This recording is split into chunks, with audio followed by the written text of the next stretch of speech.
Hey guys, what's going on? It's Gale Riot here, back again on the 5-9 channel for more Genshin Impact content. Today we're going to be talking about this breaking news coming straight from MiHoYo regarding Zhongli and the Geo Element. Today with me we have Troko. Say hello. How's it going? Alright, so as mentioned, there's going to be some huge buffs coming for Zhongli. Of course, these aren't final adjustments. They're going to be tested in the 1.3 beta that's going to be happening soon. So don't take this like as 100% these are the changes that are going to be happening. It might change in a couple of months time when everything is settled. So let's get right into the current adjustments, and then we can talk about if they should adjust it even more or not, obviously based off what's written. So the first thing he has, of course, as Zhongli himself, this is just Zhongli's buffs, is that there are going to be adjustments to his passive talent, Dominance of Earth. This is his last passive that he gets at Ascension rank 4. Original effect is that it increases Planet Befall's damage, aka his burst damage, by an amount equal to 33% of Zhongli's max HP. Now, the post-adjustment effect is that the damage dealt by the following of Zhongli's attacks will be increased based on his max HP. So it's not just his ultimate that's going to be, or his burst that's going to be affected, but it's going to be his normal charged plunging attack damage increased by 1.39% of his max HP, so that's also scaled by max HP now. The Stone Steel, Resonance, and Holding Mode damage of Dominus Lapidis will be increased by 1.9% of his max HP, so everything on his skill will be scaled off his max HP. And finally, his burst damage is the exact same as it was originally, and it's going to be 33% of his max HP, so everything on his effective talents is now scaled off his max HP. What do you think about this? No, just looking at the little videos or whatnot they're showing, his damage, of course, on the left side is what would be after the buff. It's tripled to even quadrupled his damage. It's absolutely insane how much because you look at 1.39%, that's not a crazy high number, but because of his max HP, and you should have been building him HP anyways, because before he did scale off of HP for his ultimate, and that is very, very important now, because if you're one of the people, they're like, no, I don't want to build him HP, I want to build him, whatever set you went with. Now, if you don't build him HP, you're just flat out playing him wrong, of course, if this is how he's in the final version, because his damage, it's insane. He is now a fantastic DPS choice. I'm sure he's not going to, be on the levels of Child or Klee or Diluc or anything like that, but he's no longer I don't think he's comparable to a lot of 4-stars anymore with how fast he attacks, how much damage he can do.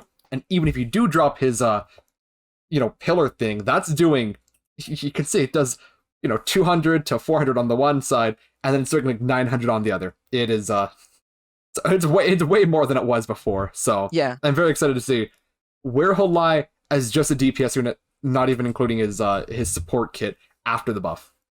Yeah, one thing I will make a mention of before we move on for sure, I think, is that we don't exactly know what sets they are running in the images. Again, we are pretty much just running off what the text is saying, and of course, 1.9% of max HP, if you have, say, 30,000 and you take 2%, that's like 600 extra damage, if my math is right, off the top of my head, off his, Stone Steel, assuming that's the case, right?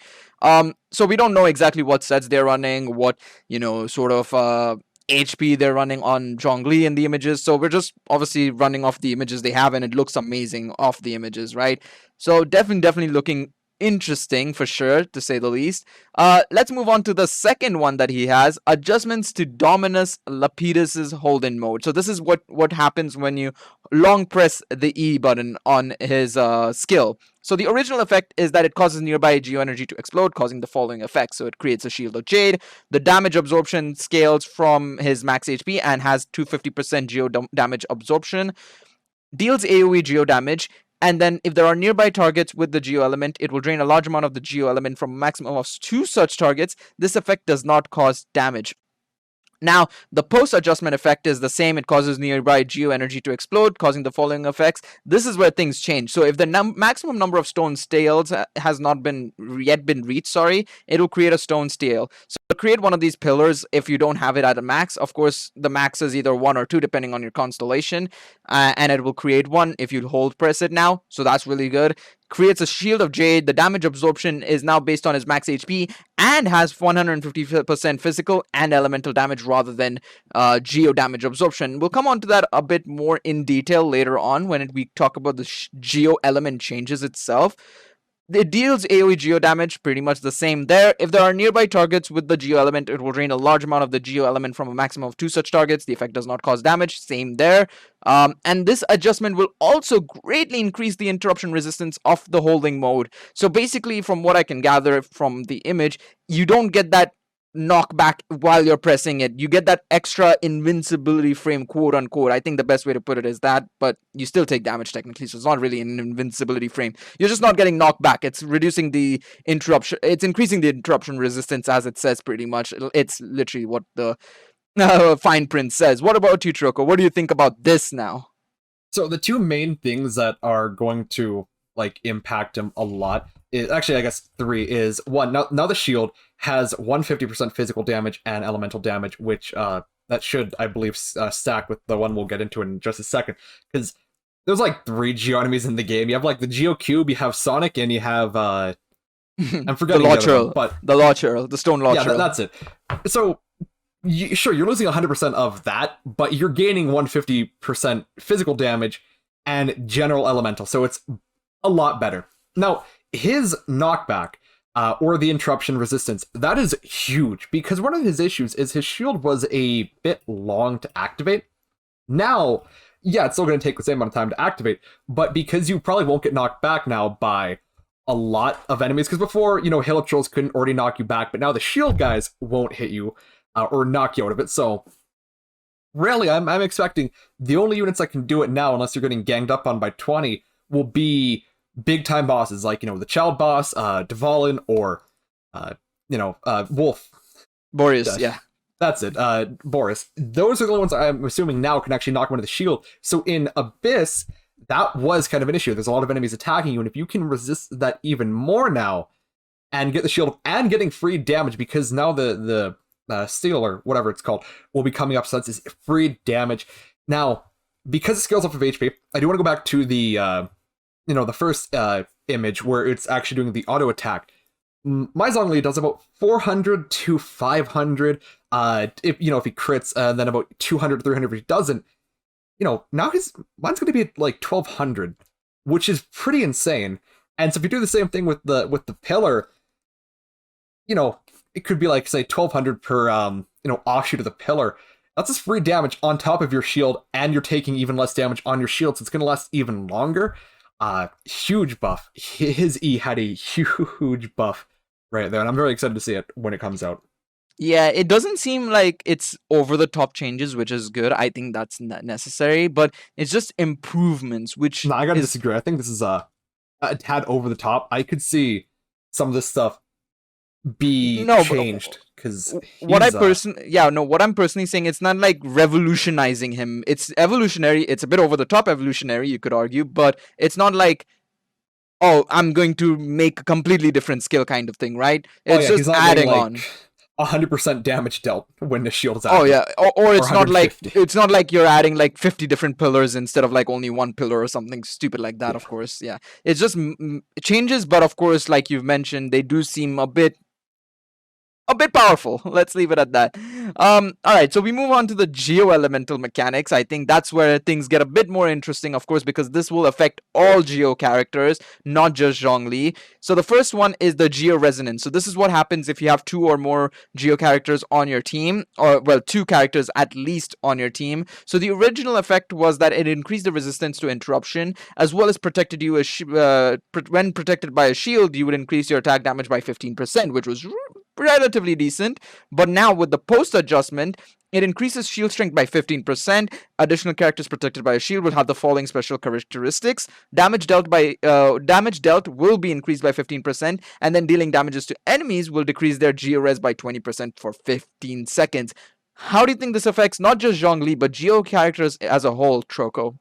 I think it makes every Geo character like way more viable, and I said before it could stack, and I read that wrong. Never mind, it won't, because it addresses right here the next one, the Geo Shield created by Zhongli. I figured it wouldn't, but that'd be way too broken to be at 300% physical damage. So just disregard that last part. But back to this one, the Resonance one. That is huge for Zhongli and Geo characters in general, because before, increasing attack damage by 15%, whatever, that's not anything crazy. But now, Overall damage increased by 15%. That is huge. And dealing damage will lower their Geo res by 20%. So if you do a Geo ultimate like Noelle, where she has a giant sword that just hits everything, that's Geo. And Zhongli's ultimate, the Meteor, if you hold his E, I knocked my cup over.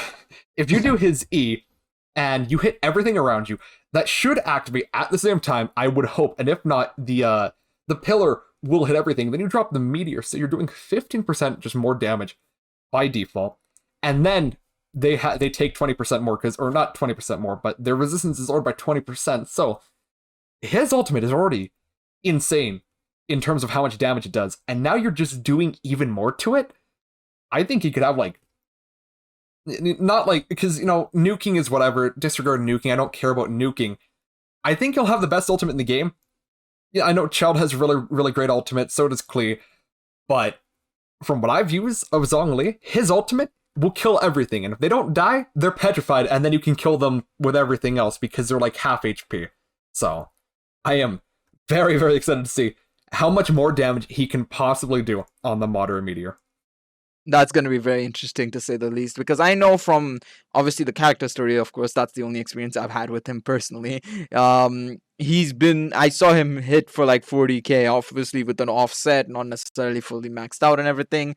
So it's going to be interesting to see how people can get the most out of him now with an actual like full HP set, all that jazz together, and of course the new Geo Resident stuff. It's gonna be insane to see. The next thing we move on to is what we mentioned earlier on with the Geo Shield. The balance is being changed, so it's going from 250% Geo damage absorption to 150% physical and elemental damage absorption. This includes Zhongli's, Noelle's elemental skills, and obviously the Geo crystals you get dropped by Geo Vishap hatchlings. Do you think this is a good change? Of course, you mentioned it was good for Zhongli, but do you think obviously Oh yeah, overall no, this it's is going just to a be a good change? fantastic change in general. Again, there's like 3 enemies that have Geo damage, but everything in the game is going to damage you either physical or elemental, unless it's like the bow people, which whatever. And that should still count as physical, right? Yeah, it's an arrow, never mind. Yeah. So everything in the game, you're absorbing 150% of that damage. Now, I don't know how that's going to actually factor into how much damage the shield takes. This could be a very whatever change, because I haven't gone up to a Geo enemy and be like, hey, can you hit me and see how long it takes to break the shield compared to a different enemy. I will do that eventually, but if it's absorbing 150% of the damage, it could make a shield last like 3 times as long. And at C6, Zhongli heals as well. So if you're just lasting 3 times as long or 4 times as long, or however long, that's as even more healing for Zhongli to contribute to your team. Of course, it is C6, so it's unlikely anyone really has that, but even without the healing, you're just not taking a lot of damage, which is huge for Zhongli, huge for Noelle, and I guess if you fight the Sonic thing, sure. For sure, for sure. The final thing that they mention in this whole letter is that obviously this wasn't intended to improve Zhongli individually. It was in the sense of like make him to the point where you can just solo with him. It was obviously just to improve the overall play style and experience of travelers who want to get into the whole strategy part of the game.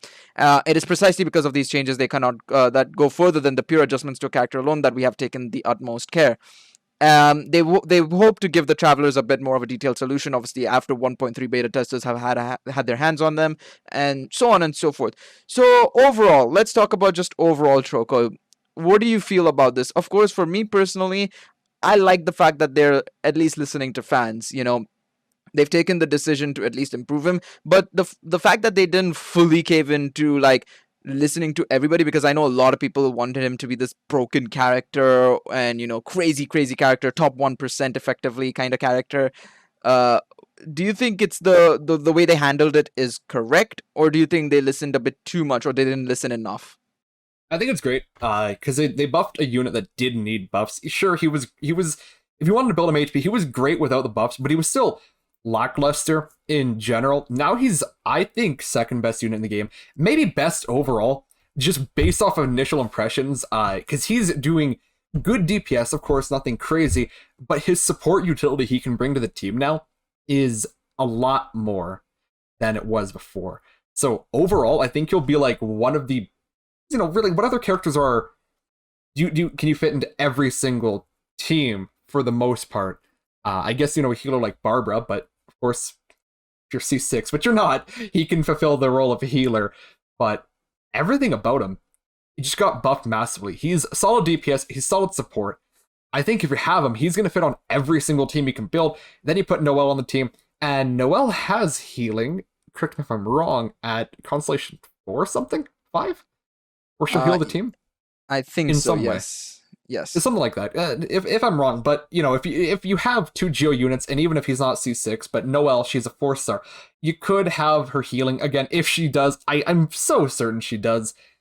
You have those two. That's a stupidly strong combo now with the new Resonance buff. So I could see him being nerfed slightly in a couple ways before he releases like this, because they took him from a good unit, not like top, 3, top 4. Where would you have placed him actually before the buff? Top 10? Top it's a bit hard because personally, of course, as I said, I don't own the character, so it's a bit hard for me to place him. Of course, I only have the experience of using him in the trial and story testing, of course. I wouldn't have placed him, I guess, in the top 5, of course. That's nowhere near. But I personally found him very enjoyable to use, a bit more interesting. And for me, as a bit of a casual to somewhat of a, I would say, like an okay-ish player, I feel like I would have easily placed him in the upper half of the list of characters we have for sure, purely because of his the fun you can have with him, the pillar, the meteor being able to petrify. Even though obviously the petrification is something that a lot of people have addressed as still a bit of a concern, I think, of course. And let us know in the comments if you think the petrification is still a bit of a concern and you thought it should have been buffed even more. But yeah, definitely in the upper half of the character list we have for sure. I think we have like 27, 28 characters, so top 15, I guess you can say that. Yeah, that's about where I'd have maybe like, 8, just, throwing it out there. But now I think he would actually be top 2 or top 3. With these buffs, of course, I have to, once they're live, then I can actually play around. But just from first impressions of how everything works with him and how it could work, I really think he's like top 3 units in the game. And I think he's very deserving because he's really cool. And cool is all that matters in this game. So yeah. I'm very happy with these buffs. Okay, before we wrap up, like, final point I want to make. Do you think this is going to set a bit of a vicious cycle now? Because obviously as a gacha player, we know that buffs are rare to come by. They usually either come back with reruns. It takes maybe 3 years, like Dokkan, for example, to get an easy A, and that's how they get their buffs. Same with Legends and Zenkais, I guess. That was a bit sooner, of course. Do you think it's going to set this vicious cycle of if a character isn't good enough, fans will riot and they will be forced to change what they had already planned for the character? Or do you think it's not necessarily a bad thing and they should continue listening to players if a character ends up being poorly made? I'm going to look at it from the perspective of not necessarily a gacha, like with the majority of their player base not being gacha players. So yeah, I think if a character comes out and he's not great or he's way too technical, then sure, give him buffs. Don't make every character the new best unit in the game, of course, or anything like that. But if like one of the coolest character releases Zhongli and he's arguably not even top 10 or anything even close to top 5 or top 3, then yeah, sure, give him a buff. Especially Geo. Geo was garbage. Geo was flat out just not great. It was not a fun element to use, and it had very minimal buffs to have the resonance. So I think these buffs are overall great. Of course, don't give in to every demand. The vocal minority will make about every single unit because they're there to make money. So if every character is as good, then, well, really, I mean, again, there's a lot of casual audience. People are going to summon for characters just based on how cool or hot or whatever the characters are. So as long as they make every character fair and they make every character that deserves to be, god tier, then I think it's fine. Looking at it from like casual, real game perspective, not just a gacha perspective. That's fair. But yeah, no, I completely agree. I think obviously if you look at it from a casual perspective, you have to make it a bit casual favored. Unfortunately or fortunately, depending on what perspective you look at it from, honestly.